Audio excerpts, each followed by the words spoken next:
Hello and welcome to this latest edition of Bulls on Parade Talk. I'm your host Joshua Sines. Well, everyone else seems to be talking about this, so I might as well post something about this. There are multiple media sources that are reporting that the Houston Texans are leaning, quote unquote, leaning towards taking either Blake Bortles or Johnny Manziel with the top pick of the draft. And the sources come, and the report is coming from a scout named Russ Land. This man who has been a scout for the Los Angeles Rams and for the Cleveland Browns back a ways ago. Very educated, very well respected. So when he says something, people listen. So I went back and I actually looked for the original report, and it was on a website called SportsOnEarth.com, and he writes things for that website. He did an article called "GM for a Day, Houston Texans." So he goes into detail of what if he was in Rick Smith's position, what would he do? And first thing that he points out was kind of what I've been saying. If you've been watching my videos, his article goes problem solution, right? So he breaks down 4 main problems. But the 2 that I want to focus on are the first 2. First, I want to pay most attention to the first 2 because that's what everyone is talking about. That's what I'm hearing from Yahoo Sports, Fansided.com, Sports Illustrated. That's what everyone's reporting about the quarterbacks. But I want to focus on these 2 guys first, on these 2 issues first that Mr. Landy points out. First problem he points out, also I'll leave a link to this article in the description of this video for you to look for, so that you can read it yourself. But the first problem that he says quote, problem, finding a pass rusher other than J.J. Watt. And he goes on, he says, solution, quote, J.J. Watt was the Texans' only dominant pass rusher in 2010, which made him less effective because offenses were able to scheme completely around him. Yeah. Yeah, there's some truth in that. J.J. Watt is a beast. He's the only guy that a lot of offensive coordinators worry about. And the way Wade Phillips' system is designed, it's an attacking 3-4. So if the front line is not applying pressure to the quarterback, and if the corners are not playing solid man to man, there's not much you can do. They're gonna carve up that defense every time. So he goes on to say, quote, no doubt Jadeveon Clowney is viewed as a potential easy solution, but O'Brien has spoken often about his respect and admiration for Tom Brady's incredible work ethic and insatiable desire to get better. It will be a surprise to see him cast his lot with a player whose motor does not go full speed every snap and is rumored to have not so great practice habits. Yeah, I can understand why, from a GM's perspective, you would look at someone like that. But you also have questions around a guy like Johnny Manziel, and I'll get to Johnny Manziel later. But, so of course, did Jadeveon Clowney would play lazy or take plays off to some eyes? Yeah, he did. There was a lot of hype surrounding this guy ever since that play in that bowl game, where SportsCenter was basically hyping this place so much, and then he himself bought into his own hype.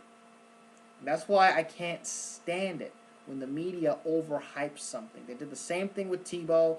They did the same thing to a guy like Johnny Manziel. and now and they did it to Jadeveon Clowney. So I believe he's talented enough. I think he's good enough to be taken first overall by the Texans. Like I said, I'm on record. The Texans hold that first pick. I don't think a quarterback should be taken. I believe take a guy like Jadeveon Clowney. Now, he goes on to say in the second paragraph of this solution, he says, quote, the Texans may bypass Clowney in the first round and draft Alabama outside linebacker Adrian Hubbard or Arkansas's Chris Smith at the top of the second round. He continues, he says, although Hubbard is not a dynamic pass rusher, he has the height, long arms, and athleticism to be a perfect fit as an outside linebacker in Romeo Cornell's big 3-4 defense. Smith does not have the height that Cornell prefers, but he has the bulk strength to be a rock-solid run defender and is an explosive edge pass rusher. So clearly this man has done his homework on Chris Smith and Adrian Hubbard. I have not. I have yet to go through all the players in this class and see, what they can or can't do. But I'm trusting his word. Mr. Landy is highly respected by so many people. So I'm taking his so the way that he scouts players, I'm taking his word on it.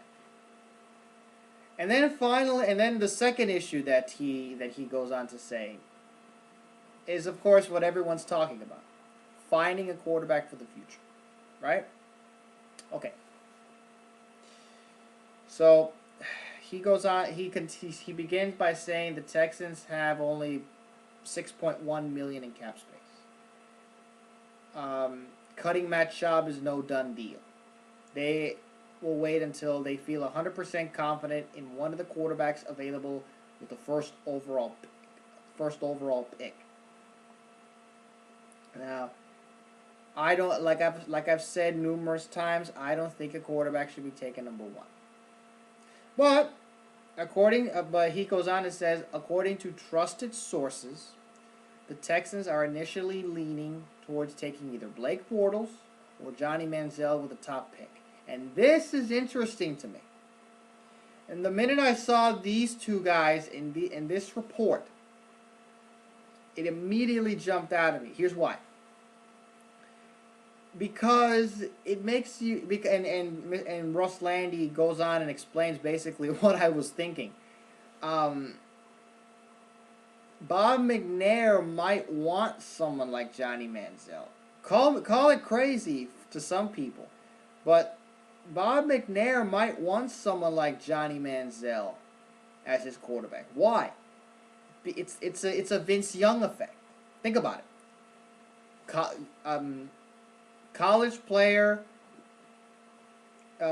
great college player, hometown boy, draws a lot of attention, a lot of hype surrounding him. So as a businessman, you can so of course Bob McNair is a businessman. He's going to look for every possible way to attract attention to his franchise, to have people watch his team perform.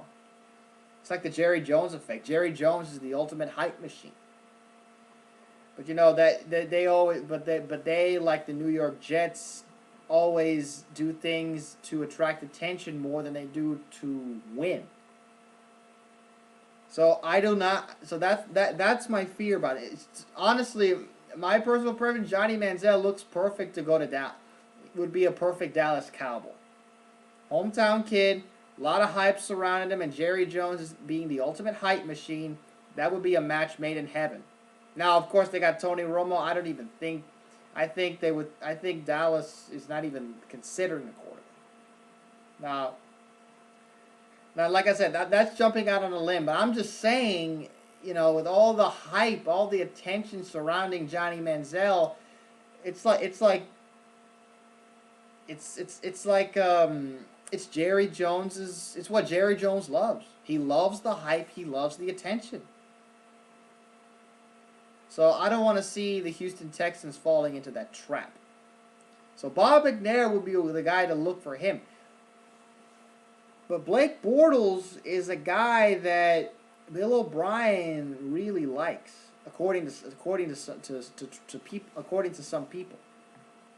You know, Blake Bortles, based on his size, based on how people have evaluated his arm, fit Bill O'Brien's offense. He's big, he's tall, he's got an arm, he's a little raw in his mechanics, as I've pointed out in an earlier episode. But it's things that he could be worked on. And also, and the other thing too is Bill O'Brien is not sold on the fact is not sold that Johnny Manziel has the work ethic and the intangibles necessary to be a franchise quarterback. So basically, there are questions surrounding Manziel and Clowney.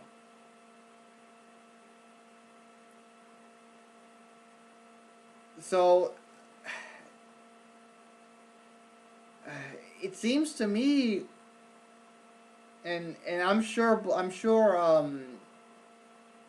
McNair and Bill O'Brien are going to go back and forth on who they're going to get, but it's clearly going to be up to Bill O'Brien and Rick Spitt. They're going to make the call. Now, who makes the final decision? I don't know. We have yet to see. But anyway,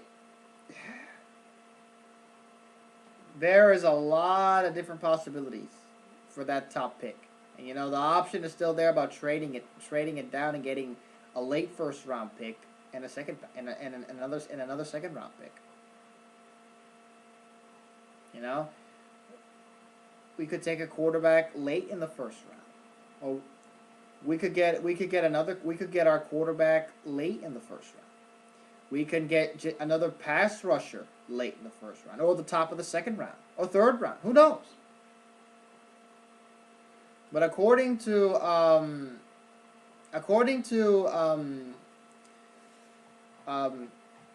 Mr. Landy, he believes that, he says here, quote, it makes more sense to take a quarterback first overall if they believe one has frontline starter traits tools, as waiting is a huge risk. Selecting Bortles with the first pick makes the most sense if they are not completely comfortable with Manziel's maturity and mental makeup. And Bill O'Brien has been on record saying just that. So, we'll see. I'm personally not sold on Johnny Manziel. But if this report is fact, nothing's been confirmed yet. No one has confirmed this yet. But if this is fact, and it's really between those two, give me Blake Bortles. Now, whether I would take him with the first overall pick, I wouldn't. Now, to take Blake Bortles with the first overall pick, I don't think I would do that. He fits what Bill O'Brien likes to have as a quarterback in terms of size, in terms of arm, in terms of mobility, in terms of girth, and all that good, fun stuff. He's still very raw in his mechanics. Now, this is early.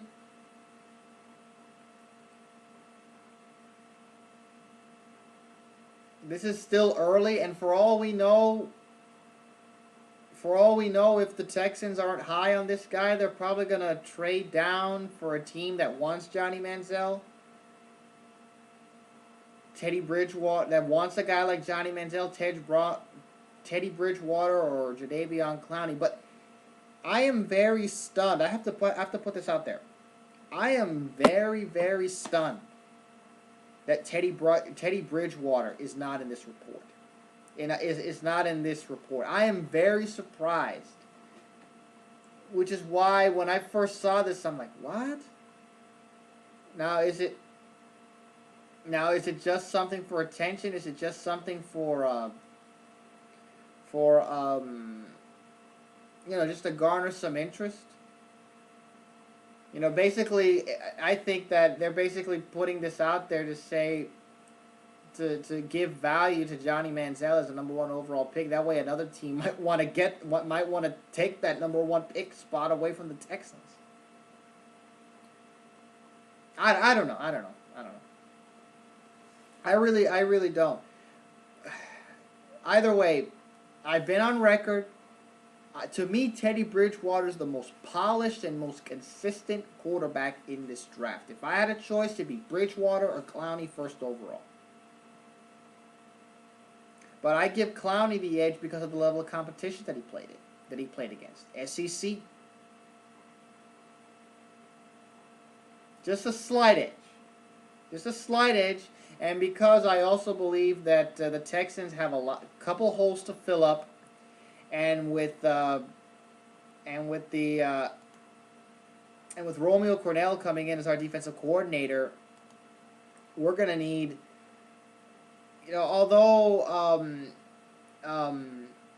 Romeo Cornell has also played a 3-4, it's not the same kind of 3-4 defense that Wade Phillips likes to play.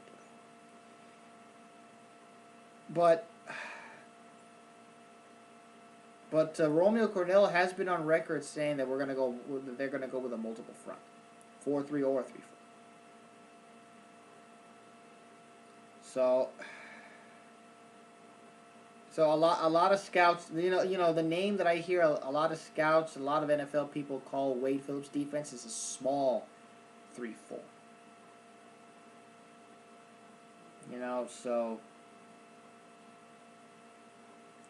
And I'll get into that, and I'll get into details about that another day when we find out more about the actual defensive scheme and how it's gonna be run.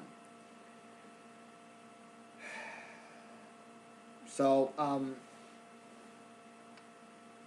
anyway, the quarterback thing.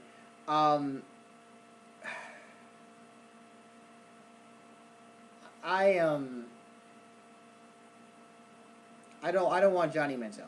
I've already said that. I do not want Johnny Manziel as a Houston Texan quarterback. I don't think he's mature enough. I don't think he has the mental makeup. Bill O'Brien knows his quarterbacks. He's been around the Hall of Famer for some time, so he definitely knows what it takes.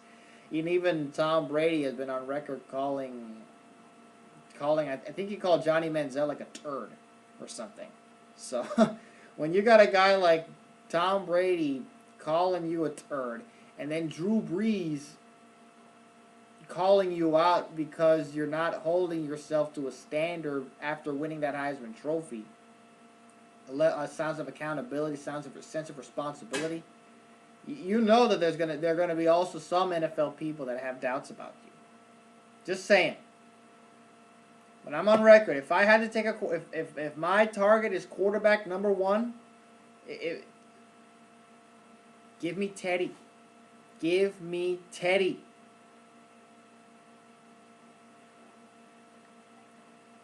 So, but like I said, this is just a report. Nothing's been confirmed yet. These are just reports from this highly respected scout, former scout, who does nothing but study players for a living. So, if he says it's going, if he's saying this kind of thing, then I'm taking his word for it. But I'm trusting his word, but nothing's been confirmed yet. So let's hold our breath on certain things, and it's still early. We still have. I'm gonna keep saying this. We have yet to see a guy throw at the combine and at their pro days, and we have also yet to hear what a lot of people say during interview processes, during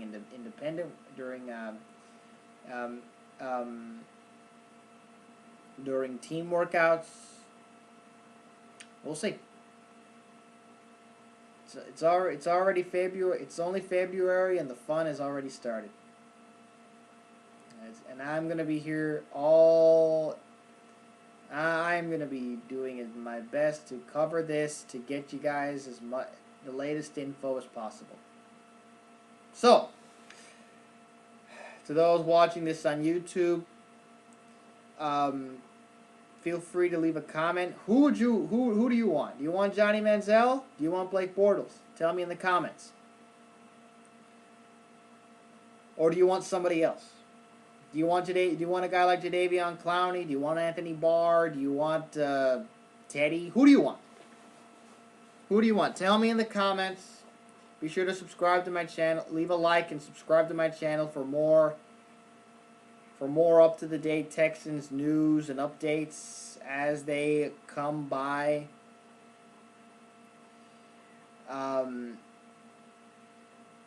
You know, I do my absolute best. And I swear it's like I'm doing 3 episodes in one day. Just as a concluding note. I feel like after everything that's coming out all at once, I feel like I have to do this. I'm doing like multiple videos in one day, and I'm trying to, and I do this on purpose because I don't want to have like a long 30-minute video covering multiple topics. I'm trying to get away from that, so that's why I'm doing these kinds of shorter videos. So anyway. This has been another episode of Bulls on Parade Talk, covering the Houston Texans 365 days a year. I'm Joshua Signs, signing off.